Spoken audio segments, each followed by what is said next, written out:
न बीजेपी सो पाएगी न कांग्रेस सो पाएगी। ये कांग्रेस पार्टी वो रही जिसने जाति जनगणना रोकी थी। ये लोग जो कह रहे हैं घर घर जल पहुंचेगा, नल पहुंचेगा, हमारे किसानों के खेतों तक पानी नहीं पहुंचा पाए आजादी के इतने दिनों बाद। समाजवादी पार्टी के प्रत्याशी और यहाँ पर उपस्थित सभी हमारे आदरणीय बुजुर्ग, माताएं, बहनें, नौजवान साथियों, पत्रकार बंधुओं, मैं सबसे पहले आप सब लोगों का बहुत बहुत धन्यवाद और आभार प्रकट करना चाहता हूं कि जहां हम लोग इतनी देर रात आपके बीच में पहुंचे हैं, इतनी देर रात होने के बावजूद भी आप लोग इतनी बड़ी संख्या में यहाँ मौजूद हैं, ये न केवल हम लोगों का मनोबल बढ़ा रहा है, बल्कि आपकी उपस्थिति ये भरोसा दिला रही है कि जिस समय वोट पड़ेगा, यहाँ का एक एक वोट समाजवादी पार्टी के पक्ष में जाएगा। मैं आप सबसे निवेदन अपील करने आऊँ, समाजवादियों को आप जानते हैं, आपने मदद भी की है। जब नेताजी ने अपील की, आप लोगों ने मदद की। एक बार फिर हम लोग आए हैं आपसे और एक भरोसा और दिलाते हैं आपको, जिस तरीके का व्यवहार कांग्रेस पार्टी का समाजवादियों के साथ रहा है, हम समाजवादी लोग इस बार मध्य प्रदेश में समाजवादी पार्टी बना करके रहेंगे। हम लोग अब हटने वाले नहीं हैं। अगर उत्तर प्रदेश में साइकिल चली है, आज उत्तर प्रदेश में जो सबसे बड़ी पार्टी उभर करके समाजवादी पार्टी आई है, तो मध्य प्रदेश में भी तीसरे दल के विकल्प में समाजवादी पार्टी आपके बीच में रह करके सेवा करने का काम करेगी, मदद करने का काम करेगी। लेकिन उसके लिए आपका सहयोग और आपकी मदद की जरूरत है। एक दिन चुनाव का है, बस एक दिन चुनाव का है। 10 साल आपने देख लिए बीजेपी के, दिल्ली सरकार के, और कांग्रेस पार्टी कह रही है कि हम भी जाति जनगणना कराएंगे। जब उनका वोट साफ हो गया तो हमारे पिछड़े और दलित और आदिवासी अल्पसंख्यक भाई को धोखा देने के लिए आए हैं। ये कांग्रेस पार्टी वो रही जिसने जाति जनगणना रोकी थी। आजादी से पहले जाति जनगणना हुआ करती थी, लेकिन इस देश में जाति जनगणना का काम रोकने का अगर किसी ने किया था तो कांग्रेस पार्टी ने किया। हमारे लोग जानते होंगे, जो पढ़े लिखे लोग हैं, मंडल कमीशन को लागू करने के लिए न जाने कितना काम करना पड़ा। अगर नेताजी आदरणीय लालू प्रसाद यादव जी, शरद यादव जी, या उस समय समाजवादी विचारधारा के लोग न जीते होते और उस समय के प्रधानमंत्री पे दबाव न बनाया होता, तो शायद आज देश में मंडल कमीशन लागू नहीं होती। और मंडल कमीशन लागू कर करके पिछड़ों को, दलितों को, तमाम लोगों को आरक्षण की सुविधा देने का काम किसी ने किया था, तो उसमें समाजवादियों का सबसे बड़ी भूमिका रही है। हम आपको भरोसा दिलाते हैं कि उत्तर प्रदेश की तरह या देश में और हिस्सों में जो हमारे पिछड़े हैं उनको आरक्षण मिल रहा है, मध्य प्रदेश में भी हम लोग उनको वो सुविधा दे करके जाति जनगणना करा करके 27% आरक्षण देने का काम, दिलाने का काम समाजवादी लोग करेंगे।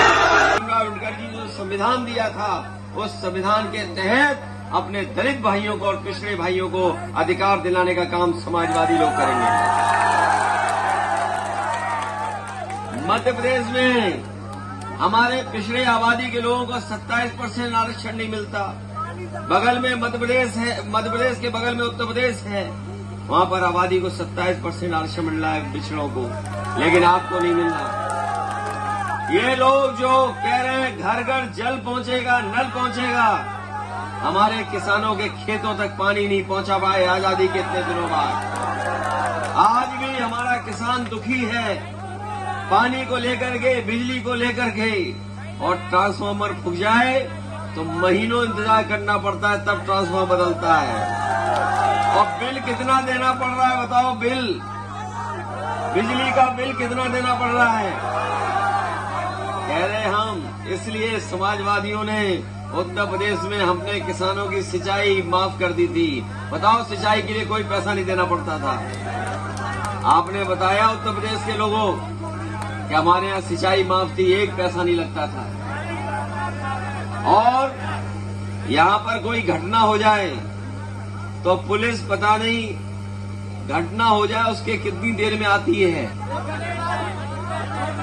कभी 1 घंटा, कभी 2 घंटा, 4 घंटा, और कई जगह पर इस सुबह घटना हो जाए तो अगली सुबह आती है पुलिस। लेकिन उत्तर प्रदेश में आप पता कर लेना, बगल का है, फोन मिलाइए, 15 मिनट में पुलिस पहुंच करके आपकी मदद करने का काम करती है।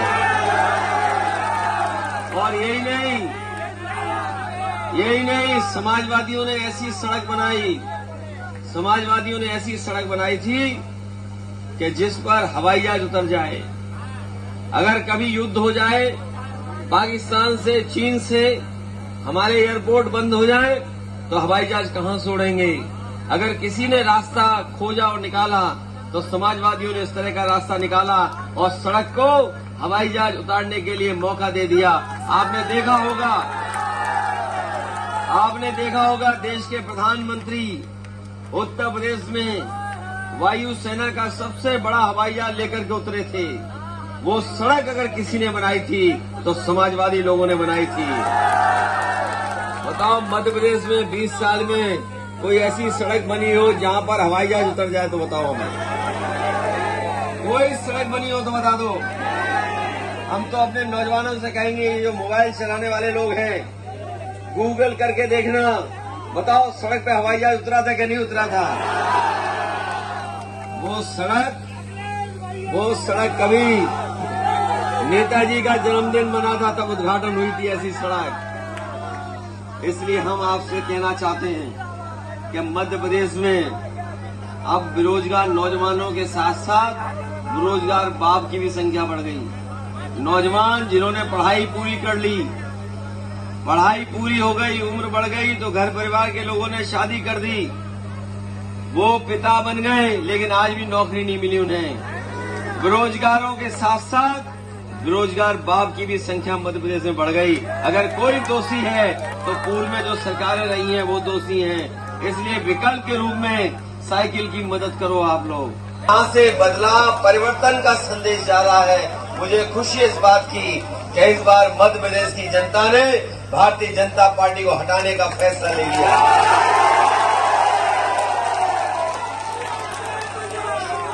और इतने दिनों से लगातार हम लोग आपके बीच में काम कर रहे हैं।